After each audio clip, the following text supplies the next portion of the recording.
Defense of Every Single Disney Princess Part 4. The final and most likely the shortest part for the official Disney princesses, so let's get into it.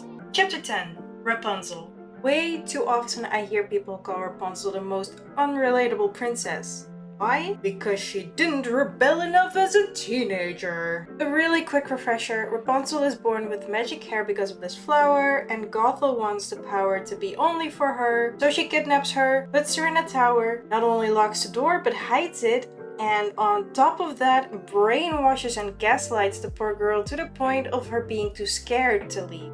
It is important to remember how severe Rapunzel's situation is. Mother Gothel ensured that there is a huge psychological wall in Rapunzel's mind that she can't easily cross. It is also very important to note, especially for the people that think that she doesn't rebel enough, now we don't know if she did or not. There is a possibility that she has tried to sneak out, but maybe got scared of falling to her death from a freaking tower without a door. Maybe she tried and got caught and so severely punished that she was too scared to try again. We don't know. The story skips over most years to the point of her last day of being 17. We don't know what she did in those years. What we do know is that she's been told all her life that she's too young, too weak, that she can't handle herself out there, and so forth. It is pretty natural for Rapunzel to thus wait until she is a legal adult. There are many real-life examples actually of children who leave home as soon as they turn 18 to escape, and not every teenager rebels. I wasn't really a rebellious teenager. I relate to her actually. But that you can't relate doesn't mean that she's a bad role model or princess. Look, at the end of the day, you don't have to relate with a character you see on screen, or their situation, or a story in general, but that doesn't mean the character or story is bad. It just means you don't relate, or you don't have any empathy. But even then, it doesn't make them a bad princess or role model. They might not be for you, but they can for sure be for someone else. Now, I'm not saying you can't have your own opinion about these characters. What I'm saying is, let that opinion stand in reality and be open to the opinion of others. And be open to your opinion changing. No need to hate, is my defense of Rapunzel. Chapter 11. Merida. Merida took some extra research to defend. The movie itself could have been great. It had so much potential yet still fell short. I'm not going to deny this point, but I'm also not gonna get into it much. There is a video link below that goes into it, so I recommend watching that. Basically, the movie had two different plots, which made it much less satisfying to watch than many other great movies. Now, the only thing to really blame for this is Pixar's sexism, so if you really feel like blaming something, blame it on sexism. Despite that, Merida herself is still a great character. She's headstrong, lively, relatable to audiences, and still has room to grow. From a storywriter's perspective, she's a dream character. However, people still complain about her character. She doesn't learn anything. She's flat and one-dimensional, which she isn't. Her character growth feels messy because of the two different movie plots instilled in this film, which I already said, blame it on sexism. Merida actually grows and learns throughout the movie. She's not empty, nor is she flat. One thing people often forget to look at is that in storytelling, more than one character can be in the spotlight and have character arcs. For Brave, it was about the conflicting relationship between Merida and her mother, Queen Eleanor. Merida doesn't feel hurt by her mother, and Eleanor doesn't think Merida is listening because she doesn't listen. Just listen! I am the queen. You listen to me. And Eleanor has such a different view from her daughter that she doesn't see that she's hurting her. More than one character are needed to make a compelling story, and in some cases, more than one character arc. In this case, what I gather from people online, people feel like Merida's arc was bad because it relied on that of Eleanor's, which is a pretty normal thing to do in storytelling. But for a lot of people, it feels like, because of this, Merida doesn't feel as independent as they hoped. But here's the thing. Like in reality, you can't grow without the input of others. Like in Brave, Merida can't grow without the input of others. In the end, yes, you do it all on your own. But if you're not open to others and others' perspectives, you'll be stuck in place. Merida learns from her mother's power and makes it her own. combining that power with her own personality. Where Eleanor is poised, traditional, and very high in her femininity, Merida is very outgoing, connects with people on their level, and brave to explore. Both mother and daughter here grow. Eleanor learns that her daughter was indeed listening to her, and she could be listening more to her daughter. Merida learns that her bow and sword aren't the only forms of power that she possesses thanks to her mother's example.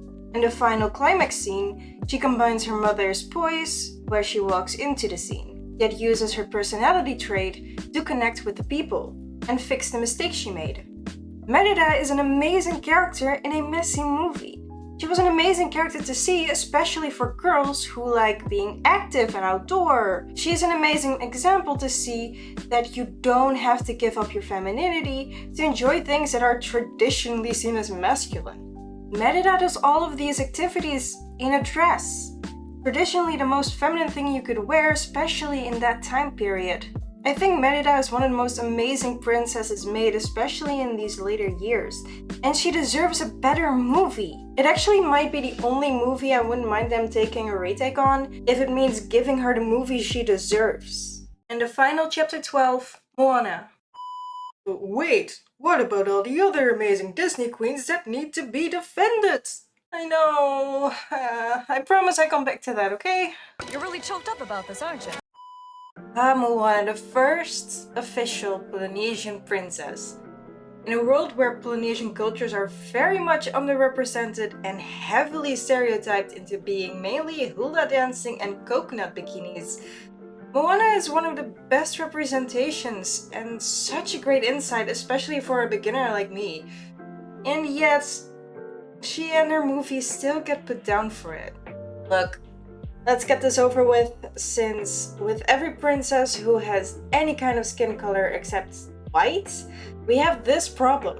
No, the movie isn't perfect, it never claims to be fully accurate, it's a fantasy world.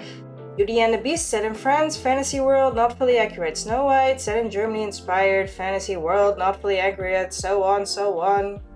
Now I can't comment on accuracy in mythologies and such, but it's so cool that they gave us a story about Polynesian gods and myths. And even though of course it wasn't fully accurate, at least as far as I've read, but it was a lot closer than another masterpiece inspired by mythology who even went as far as making Zeus a good guy. I mean, who does that? Who makes the biggest asshole in mythology? Now look, it is so important that cultures and people who are underrepresented get the representation they deserve.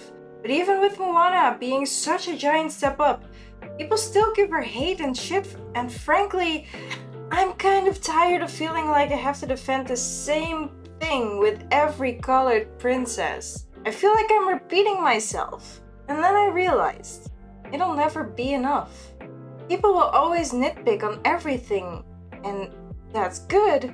It's good to want to grow, to better the world and representation, but there is such a fine line between improving and giving structural feedback and just plainly pulling something down.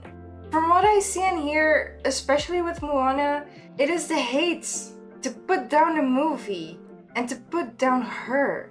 If you want to improve on something, give actual feedback. Tell them what they've done right, then how can they improve on it for next time? That's how you grow. That's how you learn, and that's how you build something up instead of pushing it down. And just because it's not perfect, doesn't mean it's bad. It just means it can grow. Stay. If you made it to the end of the series, thank you so much, and holy moly, this blew up. It honestly was a big relief to make these videos. It started out as a vent for my frustrations towards all the misconceptions and hate that I saw online, and it worked. It was a big relief. It did get a lot shorter towards the end. Apologies if that felt less satisfying, but it started to feel like I was repeating myself, and honestly, the later princesses have less misconceptions about them than the older ones. They get more criticized on the creative aspect of things. Now don't worry, I have not forgotten about the non-official princesses. I mainly choose to defend the officials since they were in the foreground of my mind, If I went over everyone, the series would have continued for over a million parts, and I do not have the patience. Though in hindsight, I should have titled these series differently. I am thinking of making a series for non-official princesses and characters, and even maybe a series for the princess in the future. I don't know when I will make them, but I will someday since it's something I'm very passionate about. For now, thank you so much for watching.